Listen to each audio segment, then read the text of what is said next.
Hello, and welcome to this special video edition of the Purchasing and Supply Management podcast series. I'm your host, Maggie Kutschbach for Next Level Purchasing. With me today is Charles Dominick, the president of Next Level Purchasing. Today, we'll be discussing the topic of contract management. Welcome to the show.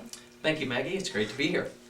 All right, let's get started with the question of what is your definition of contract management? Well, Maggie, contract management means two things to me. First, it's the process of ensuring that the buying organization and the supplier fulfill all of their obligations that they agree to when signing a contract with one another. Second, it's the purchasing agent's role of ensuring that his or her organization achieves all of the benefits that it expected to achieve when signing that contract with the supplier. Okay. What are the consequences of not having a good contract management process in place? Well, the consequences really affect two groups. First, the buying organization, as well as the purchasing agent, him or herself.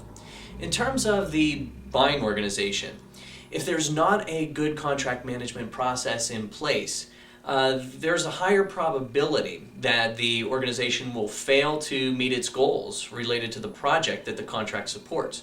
Those failures may include things like delayed timelines, cost overruns, and more. But what I'm more interested in is the effect that it has on the purchasing agent. If a purchasing agent goes out and negotiates a great contract and promises great benefits to his or her organization and then drops the ball when it comes to ensuring that all of the terms and conditions of that contract are adhered to, then I fear that that purchasing agent may be looking for a job in the short term. You've called contract management one of the most underrated aspects of purchasing. Why is this? Well, there's a few processes that do get a lot of attention, and those processes precede the signing of the contract.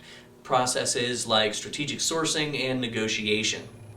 And those processes tend to get a lot of attention because they produce the first statement of the amount of money that the organization can expect to save over the life of the contract.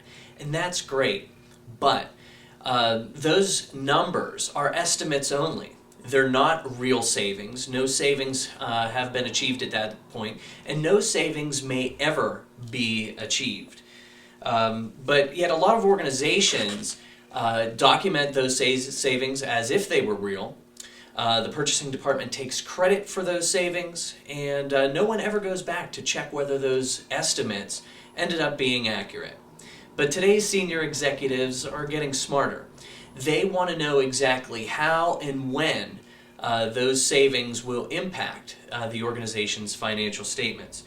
And without contract management to ensure that those savings are actually realized, there's a great probability that the estimates will differ greatly from the actual savings. And in those situations, senior executives are probably going to be looking for someone to hold accountable. So contract management ensures that a purchasing department's reported savings are real. And there's really little that's more important in purchasing than that.